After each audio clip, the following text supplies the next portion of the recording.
Hallelujah.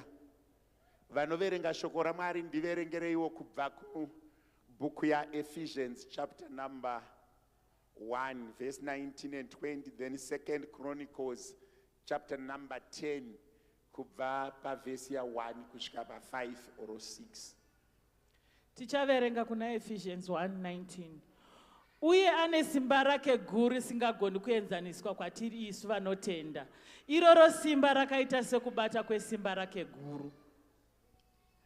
Rakaita muna Kristu paakamumumutsa kubva mukuvakafa, akamugarisa kuruoko rwake rworudyi mudenga. And what is the exceeding greatness of his power toward us who believe, according to the working of his mighty power, which he worked in Christ when he raised him from the dead and seated him at his right hand in the heavenly places. And kuna 2nd Corinthians chapter number 1 kubva pa chapter number 10 kubva pa verse 1. Nounyoro nokuzvidzora kwaKristu ndinokumbira zvikuru kwamuri, ini Pauro ndinotya zvikuru kana ndichitarisana nemi chiso nechiso, asi handityi kana ndisipo. Ndinokumbirisa zvikuru kuti kana ndichinge ndasvika kwamuri ndirege kuzova nekushinga kwandinofanira kuva nako kune vanhu avo vanofunga kuti ndinorarama namararamiro enyika ino. Nokuti kunyangwe ndichigara zvedu munyika hatirwi hondo sezvinoita nyika ino. Nhumbi dzatinorwa nadzo hadzizi nhumbi dzenyika ino, asi dzine simba raMwari rokuputsa nhare. Tinoputsa nokukakavara nokunyengera kwose kunozvikudza kuchipikisa kuziva kwaMwari, uye tinopa mifungo yose kuti iteerere Kristu. Ndidzokororewo muverenge shona chaiyo chaiyo muchiisa mahyphen nemakoma paari pavhesi iyoyi. Tinoputsa nekukakavara nokunyengera kwose kunozvikudza kuchipikisa kuziva kwaMwari, uye tinotapa mifungo yose kuti iteerere Kristu. Regai nimboiverengawo ini ndinzwi. Tinoputsa kukakavara nokunyengera kwose kunozvikudza kuchipikisa kuziva kwaMwari, uye tinotapa mifungo yose kuti iteerere Kristu. Mababata, ndoda kuti ubata apa. Tinoputsa kukakavara nokunyengera kwose kunozvikudza kuchipikisa kuziva kwaMwari, uye tinotapa mifungo yose kuti iteerere Kristu. Bata pandakudzokorora. Uye tinotapa mifungo yose kuti iteerere Kristu. Ngatidzokere pamifungo. Ndati uye tinotapa. Hazvina kunzi vanhu, isu tinotapa mifungo yose kuti iteerere Kristu. Page 6.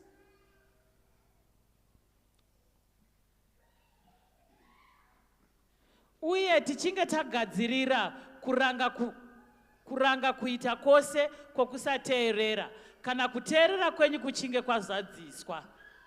Regai ndite kuchipostori, tinodzokorora futi.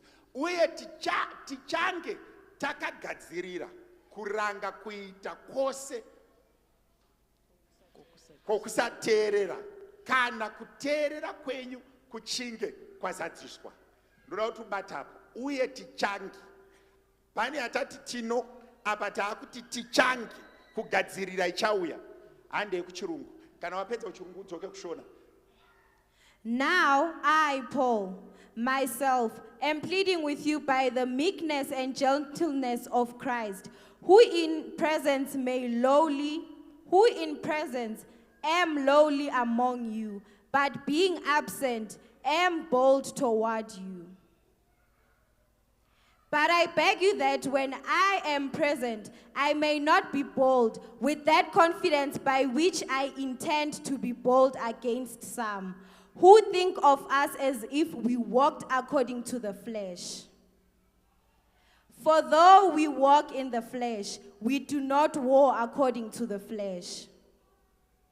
For the weapons of our warfare are not carnal, but mighty in God for pulling down strongholds, casting down arguments and every high thing that exalts itself against the knowledge of God, bringing every thought into captivity to the obedience of Christ, and being ready to punish all disobedience when your obedience is fulfilled. Hallelujah. Mwari vaverenge kuvaropafadze kuverengwa kwevhangeri nevaverengi vacho. Chimbosiyai 6 iri papo ndibatsire vechirungu vasinganzwi shona kana vanonzwa shona zvishoma. And being ready to punish all disobedience when your obedience is fulfilled. Saka iri kutangira kwayakaperera ichidzoka kumashure. If one's obedience is fulfilled, when one is obedient, when one's obedience is acceptable, he or she is able to go and punish another disobedience. Wind back to Isaiah before the Messiah and Paul is born. Paul is ministering after the Messiah. Prophecy is done in Isaiah. It existed in Christ. Now we are post-Christ. Jesus has already returned to heaven. Unza munhu ari padhuze newe kuti violence. Izwi risingataurwe muchechi, but unza munhu ari padhuze newe kuti violence. Nhasi ndiri kudeclare violence kune wese akafunga kuti ndiri rombe. Uye nhasi ndiri kudeclare hanzi mifungo, hanzi tinotapa mifungo yevanhu. Yavari kutofunga kuti uchafa gore rino, unofa uri rombe. Bhaibheri riri kuti kana kutenda kwako iwewe nekuteerera kwako kwaringana. Tine simba, ndidzosere ku5 kuchiwanhu kwandakakurira kuchikaranga 4, 5, 6. Unonzwa Bhaibheri shoko raMwari richitaura richiti we have power to arrest every thinking that exalts itself against Christ. Kureva kuti Bhaibheri robva rati Satani akauya kuzoba, kuparadza nekuuraya. Kureva kuti pari kurongwa rufu rwako akupesana naJesu akati ndakauya kuzokupa upenyu hwakawanda. Iwe wakaberekwa uri mwanasikana usina zvipomerwa, iwo sevanhu vakufunga kukuisa ngozi. Ndo mufungo watiri kuti mangwanani ano, we want to arrest that thinking and take it unto submission yekutenda kwedu kuti isusu tichadya zvakakora zvenyika. Ndakandichiona president wosvipina vamoyo vachiprofita kuti inini ndinobudirira chete. Pfungwa yaMwari netsika yaMwari ndeyekuti ubudirire. Isaiah obva anyora achiti uyai tigadzirise zvivi. Yataurwa nevamanhivi kupureya vakati ngatikupure zvivi zvedu. Pa19 yoti kana uchida uchitenda obedience uchadya zvakakora zvenyika. But varoi kwakuti aiwa urorwi, varoi kwakuti aiwa uite motikari, vanhu kwakugara pasi kwakuti uri dofo. That kind of thinking ndo yandavinga mangwanani ano ndikati ngatimbodeclare violence kumifungo yevanhu. Titi zvakataurika zvakataurika, zvakafungwa zvakafungwa, nezvakamisikidzwa zvakamisikidzwa. But shoko enda nayo pa shoko raMwari riri kuti tinotapa mifungo yose kuti iteerere Kristu. Izwi raMwari rofanira kurarama mauri. Remember, nyika haina tsitsi newe. The world is not merciful to you, but you need to declare violence. Munoziva nyaya yekubudirira isi nyaya yekuti pamusoro iyi ndakudawo kuenda. Inyaya yekutotaura violence. Kuti kana ari wandakabereka anororwa ndapedza naye period. Shoko raMwari rakati munhu wese kumurume wake. Zvakazotaurika panyika vanhu, zvakazotaurika panyika kufunga kwevanhu, zvakazotaurika panyika nestatistics amafungiro evanhu. Ndo ari kunzi let's arrest everything that exalts itself. So that hatirwe nenyama neropa. Hands, though we walk by flesh, but our weapons are not carnal. Nyama yavakatakura iyoyo haigoni kukuendesa kuri. Mweya mutsvene ndiye anokutakura. Mweya mutsvene ndiye anokuendesa. ndati kudzidza kwako kunogona kutadza kutenga mota, but pakanzi neshoko raMwari unobudirira, ndo pandakudzokera ndoti ndakurega kuremekedza zviri kutaurwa nevanhu, ndimboremekedza zviri kutaurika munzvimbo dzemweya. Ndine munhu here mangwanani ano, ndoda kuti umbodeclare violence pasituation yako, uti iwe uri kurara as a many things so he is. Pane vanhu vakakupa mifungo iri screwed yokuti ukazvitarisa so ene unoita kuti mifungo yedu inouya nemaonekerwo atinoita nevanhu. Vanhu vakakupfekedza bhachi, unoziva kuti even table yaunogadzwa pamuchato inoenda maringano okuti vanhu vanofunga sei. Toda kumbodeclare violence kufunga kwevanhu. Pavakanzi unofa haufe, pavakanzi haurorwi unororwa, pavakanzi unochata hauchati unochata, pavakanzi une mweya wengozi, ndo pataisa sekura. Unoza chinhu chinonyanyonetsa cha vanhu. Pane akandibvunza akati, sei vanasikana vachimanifesta vana baba vasingamanifesti? Zvinoreva here? Ndikati unoziva here kuti tsika dzedu dzechishona dzaive neutsinye. Pakaurayiwa munhu tairi pane mwanasikana, tikapererwa nezvekudya taimundomupa mudhara kuti aroorwe tigute. Saka vanasikana vakatakudzwa. Unonzwa chinzi gara pabonde, idya sadza, idya poriji rezviyo nechibhakera. Iwe ukafunga kuti wazikanwa, uri kutakuriswa mamhepo ese. And it's very difficult for people to bewitch men. They always want to bewitch. Kashoma kunzwa vanhu vachiti kumwana komana hauiti mwana. Mwana mukomana anotorora, vachida kumurova vanonotora hembe yemukadzi wake, woti mukadzi wacho ndiye ngaasaite mwana.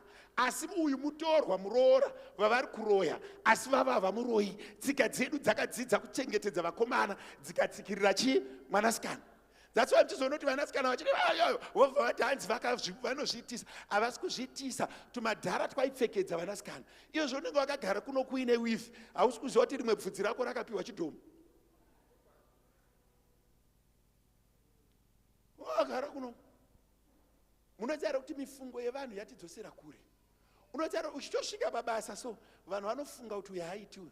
Ndo mifungo yatoda kugadzirisa mangwanani ano, kuti paunosvika vanhu vati unoita, kufunga kwevanhu kutange kuchinja, maonero evanhu atange kuchinja, mabatirwo aunoita atange kuchinja. Bible chimbodeclare violence. The Bible of that since the time of John the Baptist, the righteous by fire by thunder. Unoziva pamwe pacho pane imwe nhamo isingadi kuti pamusoro. Unoda kutongobatana naye. Zvindichitaura kuti munhu anofanira kutanga kuti unoda kune mifungo. Iyozvo unoziva kune chimufungo chiri kufamba chekuti muZimbabwe pese pauri unongo chikotariswa kunzi mufunga. Mafungire munhu, mhino yemuSouth Africa nemhino yemuZimbabwe dzakafanana. Chatikuvadza mafungire evanhu. Ndo yatinoda kuaresta iyoyo. Unoziva pane pamwe pandoda kuti unzwisise. Varume vakanga vakatapwa.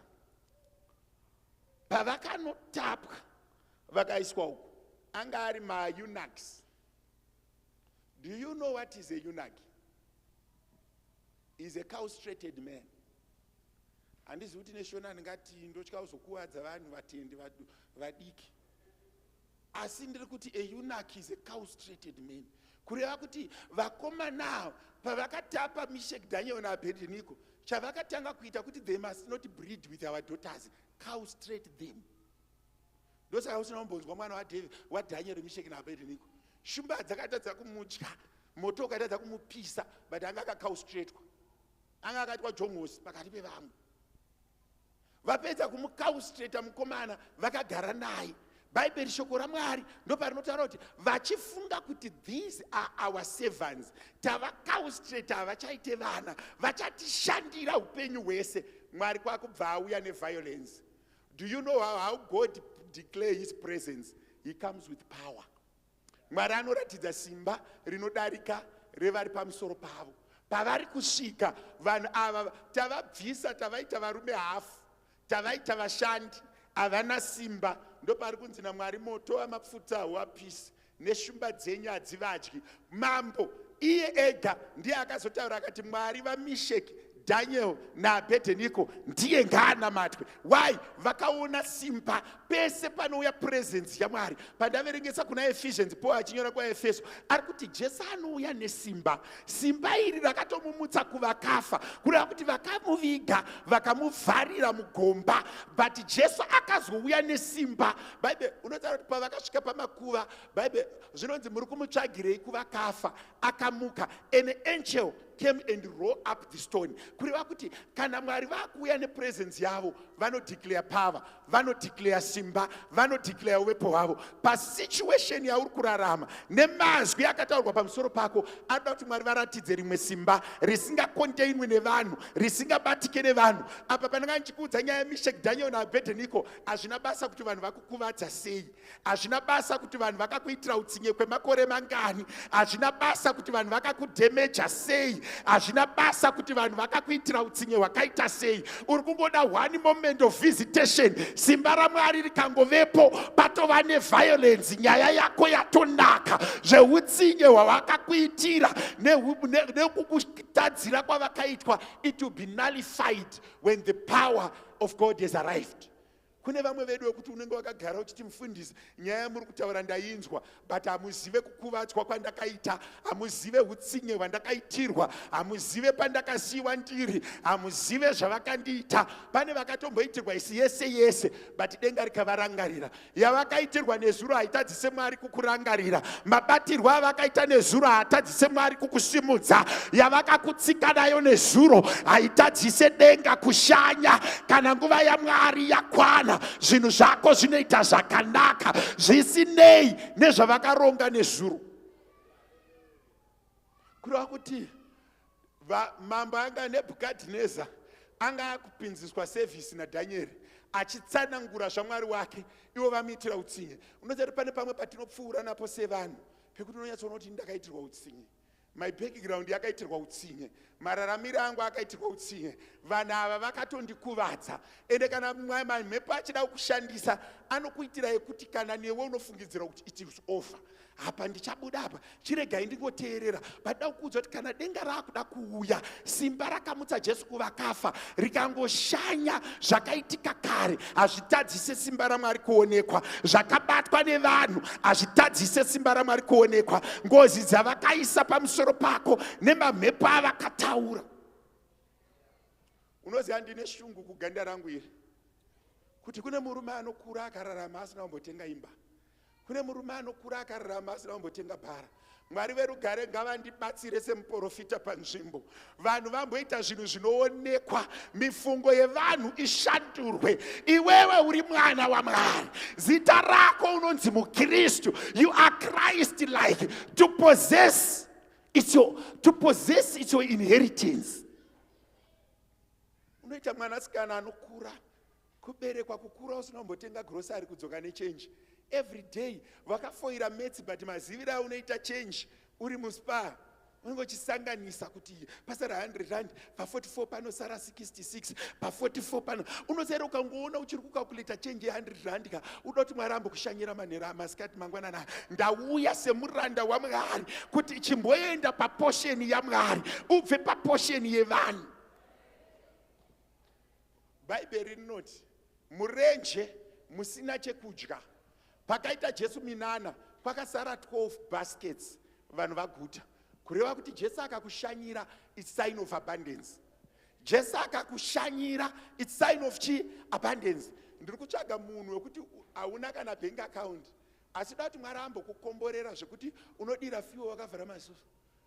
Wabvunzwa imari ungoti full tank, uchidarika unogona kukomborerwa zvekutadza kuzoti full tank yacho imari. Unongopiwa risiti yako toisa mongoroina umbo wako. So, but kuno munhu akatonditsamwira pandatanga kutaura zvemari, nyaya dzekumusha kwako dzadzoka manje. Unonyatsoziva kuti Jesu havasisiri pano, but zveurombo nekutambudzika ndozvaunonyatsonzwa kuti Jesu ari pano. Kune munhu anoda kunyengetera muendese kuna mama uko kana aine challenge. Maifunga ana elders teerai mwana uyu mumubatsire. Kana aine zvinoda kukumitira, ndakandifunga kuti vana mai vakuru mundibatsire. Kune mamhepo akaiswa muvanhu nemifungo yevanhu. Kunhasi masikati anhu, mangwanani anhu, kune mhuri dzisina malicense. Makaberekwa muri 4. hakuna kana anodhiraivha. Ndakuvinga nhasi mifungo yevanhu. Wanzwa zvandataura? Mifungo yevanhu inofanira kuitwa arrest, tobva takorekta disorder iri mumhuri. Muri 5 hapana kana ane stand amina yamakapiwa nasabhuku. Satani ngaarege kukujairira kusvika pakadaro, kuita ukama nenhamo iwewe. Zvichitaura kudai kune mamhepo achasimuka, ende mweya yese inogara muvanhu inounzira vanhu poverty. Muri vanasikana wekuti mese munorohwa nevarume 5 girls, mese mune rekodhi yekurohwa. Vakomana so pese pamunosangana kungobvunzana kuti kwakamira sei, kwakaoma, pakaipa, pakaipa.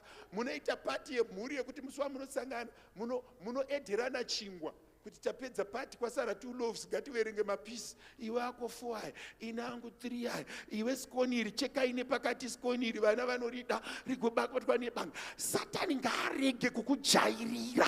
Rimbotenda kuti Satani ngaarege kundijairira. Zviuta chaizvo zvaibva kumvura vaidya kusvika vaguta, nemana chaivo vaidya kusvika vaguta. Izvozvi kune dhimoni renhamo, ndo dhimoni regara tisingaadresi. Rengozi tinoadresa, dhimoni renhamo ndoda kuti umbodeclare violence. Wapaonera apa, tinoputsa kukakavara nokunyengera kwose kunozvikudza,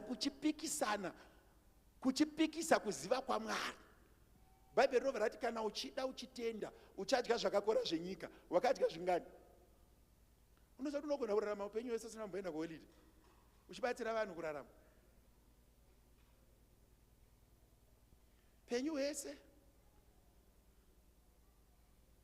Hausati wambokanganwa mari 10 rand chaiva uikanganwa.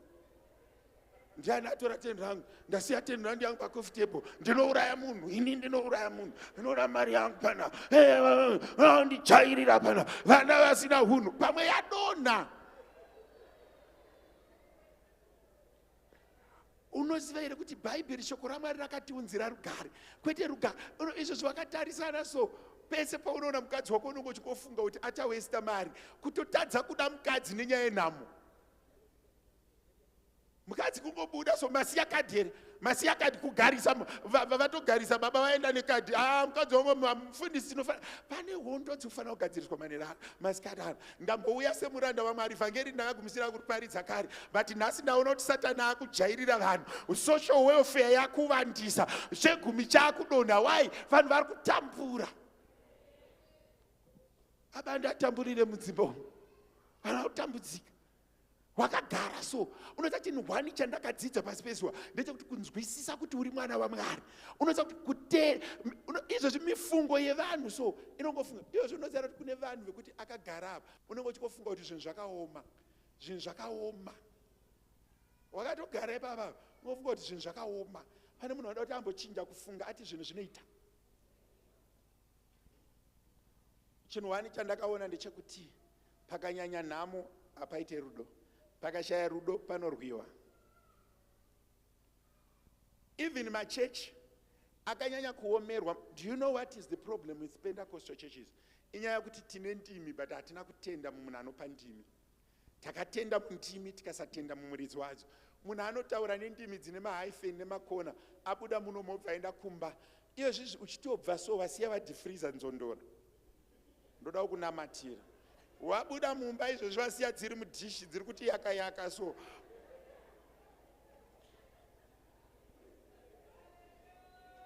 Dziri mumudhishi so dzakakumirira so. Une makumbo ehuku 10, huku dzacho hausikwa dzakaenda. Ndaiteerera imwe status yacho zvanzi imi zvenyu makagarika muna nababa wenyu, ini wangu handizive kwavakaenda.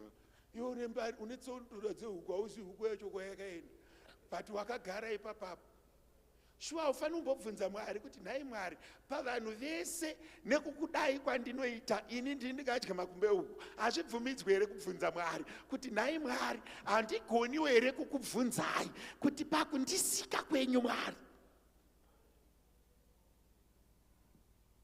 Nhasi ndambodhira nemadhimoni anoendesa vanhu kumashure. ndoandatofambira. Unoziva kuti Satani akajaidzwa namai wake, anosiya vanhu vachiuya kuchechi vasina chinhu. Ende munoziva kuti chinhu chaparadza marelationships poverty. Unoziva izvozvo? Ndakamboshanya pane imwe gathering, vatashaya chikwama. Tashaya chikwama. Takachishaya.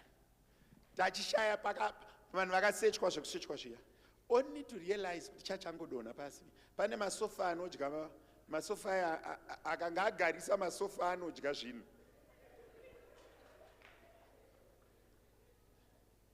Handisuda kuenda ikoko. Mwari andibatsire. Vangani vane masofa anodya zvinhu. Masofa akagarisa anodya zvinhu. Saka sofa iro raradya. Zoiona yakadyiwa. Kune masofa anodya zvinhu. Unofanira kutoziva kuti ugari ipapo uine chimari chidoko, unoshaya mari yetransport, inongodya 100 rand. Ende mukada kurimanikidza kupinza ruoko, runobva ratovhurika ipapo because raneta. Do you know what the devil has done to us? He has stolen the thinking. Do you know one thing that a person who is blessed is not suffering? Vana baba masikatano mangwanana ndoda kutenda Mwari kuti ndauya nenyasha dzekuti vanhu vaite zvinhu. Mamhepo ese ari kukutadzisa kuita zvinhu, we want to address them. Unoziva kune vanhu vari kutambira 2000 mwedzi wese. Ndiani anoita maths? 2000 divided by 30.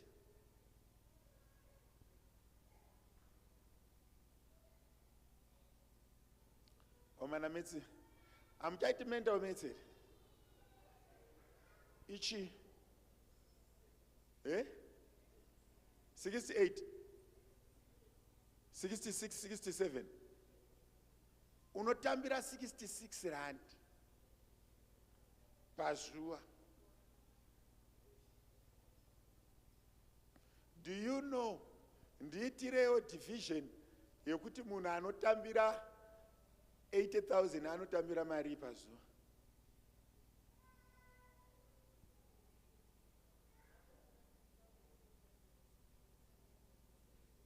Ko anotambira 2 million anotambira mari pazuva. Itai divided by 365.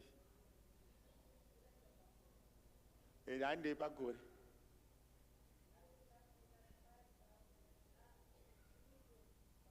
Pagore.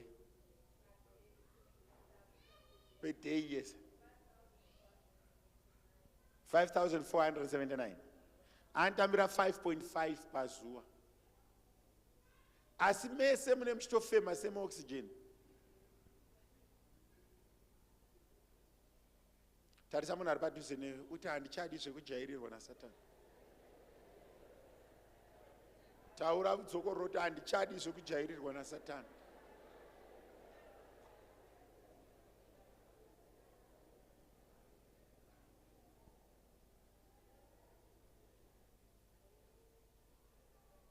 Vana baba nana mai, vakomana nevasikana, batiranaiwo neni.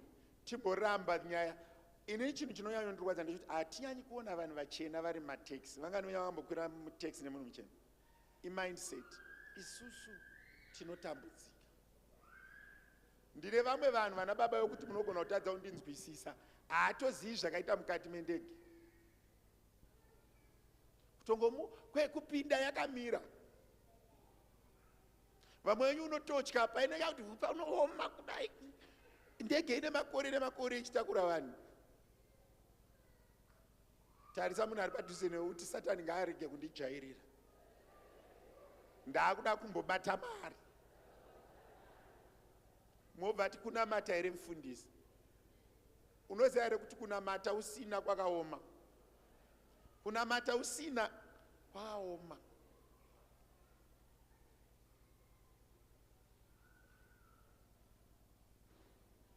Ndakabuda nakuku akaona bhegi rake raaida rine vanobva vagadzira nerina pepa rova raita kamwe kekusungirira obva takaraita.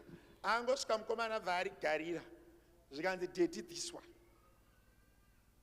Unotarisa price iripo apa anochema zvekuti kana wada kumubvisa papa unotobatsirwa munhu wese anonyatsoona kuti wambunyikidza mwana. Unoziva kuti unogona kuomerwa zvekusiya mwana kubuda naye kutya kuti akachemera chitoyi wotomusiya kumba.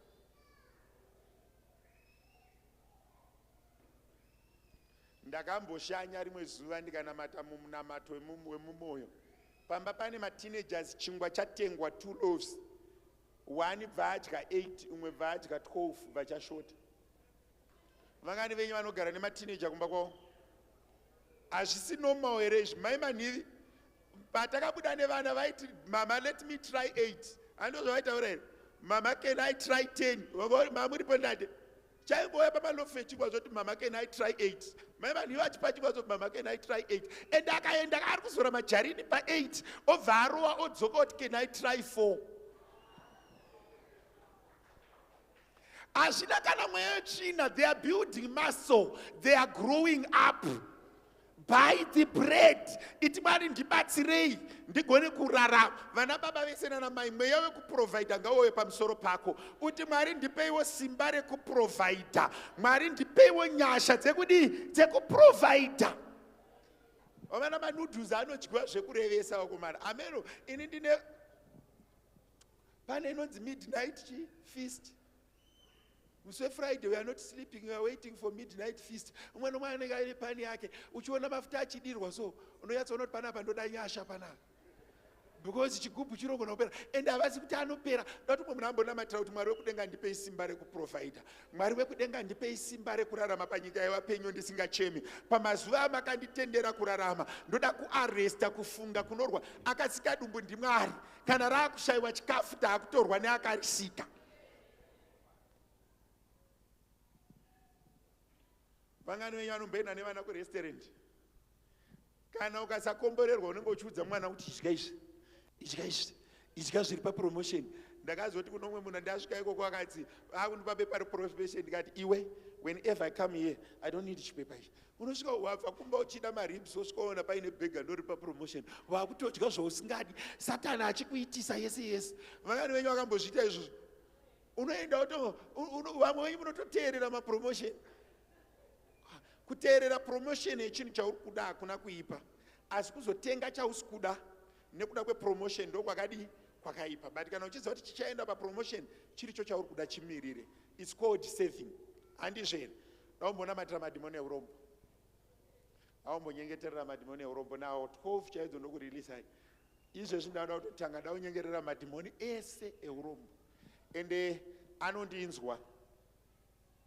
Undinzwa chaiko chaiko.